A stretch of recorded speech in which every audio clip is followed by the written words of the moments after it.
Good morning. It is Wednesday, September 4th, and this is Michigan Mornings from Ave Maria Radio and the Ave Maria Radio app. I'm Matthew Handley. Coming up, I've got an update on the state of the election, but first, your local weather and this news. Oakland University and its American Association of University Professors have reached a tentative contract agreement just before classes were to begin. The deal avoids a strike, which students and others were worried about. Oakland University will double the retirement stipend for special lecturers as part of the contract.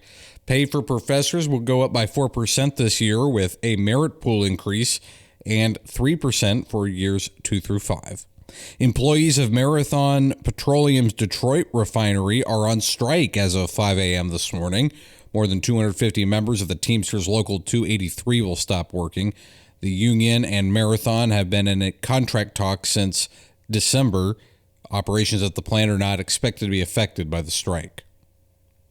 Former Detroit Receiving Hospital employee Lakeisha Davis has filed a $10 million lawsuit against the hospital and the Detroit Medical Center, alleging officials tried to cover up an unsafe environment after psychiatric patients were raped. Davis was a mental health technician who reported a patient being raped in June after a patient raped another in April and was fired along with 2 others for violating HIPAA privacy rules that are designed to protect patients. I seen it on the 3rd, which is Monday, when I witnessed a video, when I seen the video, and that's when I went to report it, because nothing didn't happen the day that she got raped. Detroit police say their special victims unit was aware of both assaults, and their findings from the April assault were passed on to the Wayne County Prosecutor's Office.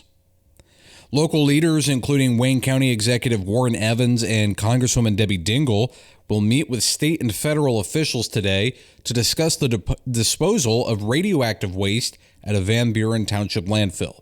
The Van Buren Township landfill is just one of 5 in the nation that can accept such waste, and the meeting will be held at 6 p.m. tonight. And I have an obituary to bring to your attention this morning. Father George Jack Soror, a priest in the Diocese of Saginaw, passed away on August 31st. He was born in 1933 in Bay City and served as the pastor of many parishes in mid-Michigan throughout his priestly career. He also served as the chaplain of the Knights of Columbus and of the Sarah Club in Bay City. His funeral will be at All Saints Parish, St. James Church in Bay City on Saturday at 11 a.m. Bishop Robert Bruce will preside. Father Soror was 91. Requiescat in pace. You're listening to Michigan Mornings from Ave Maria Radio and the Ave Maria Radio app. Your local weather is coming up next. Now this.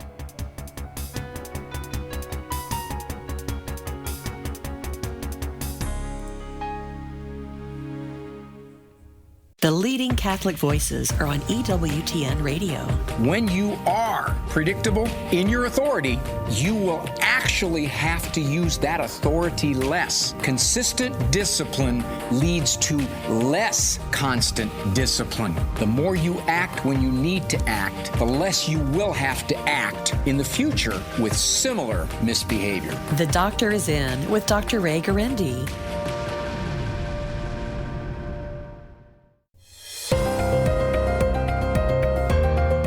We'll have sunny skies today in Detroit and a high around 80. Tonight will be clear with lows dipping to around 60. Tomorrow we'll have sunny skies and a high around 85. Friday, the rain returns with some afternoon showers. Our high will reach the mid-70s. We may also have some thunderstorms to start the weekend from Friday night into Saturday. Saturday, we may see some more rain with highs in the lower 60s.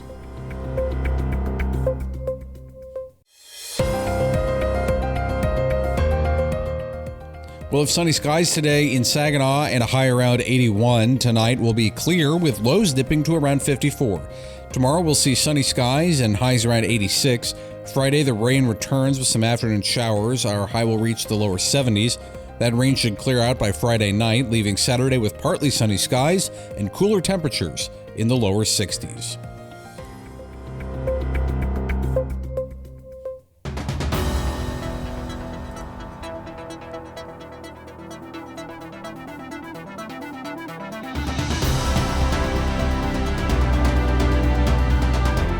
Welcome back to Michigan Mornings. I'm Matthew Handley. There's just 1 week until the first presidential debate between Vice President Kamala Harris and former President Trump.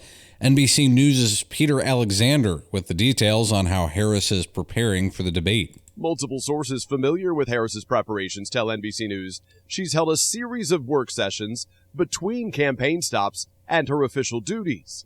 Unlike Mr. Trump, who shared the stage with President Biden earlier this summer, it'll be Harris's first debate in nearly 4 years.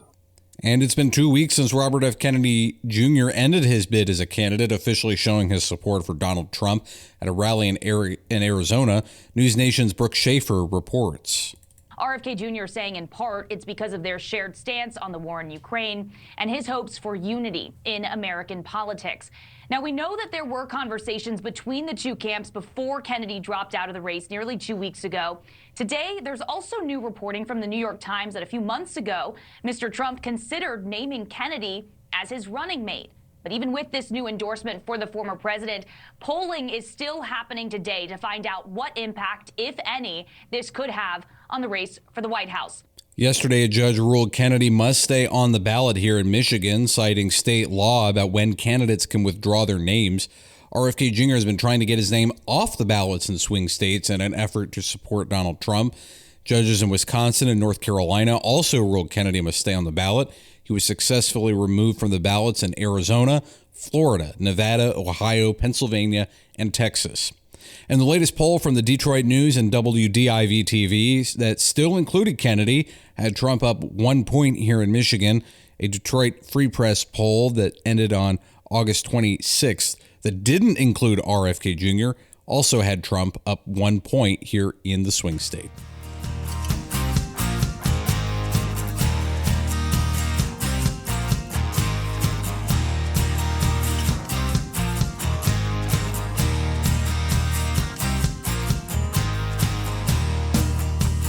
Origin says, "For just as that physical body of Christ was crucified and buried, and afterwards raised up, so in the same way the whole body of Christ's holy ones has been crucified, and lives no longer with its own life." That does it for this edition of Michigan Mornings on a Wednesday. Lord willing, I will talk to you again tomorrow. And until then, goodbye.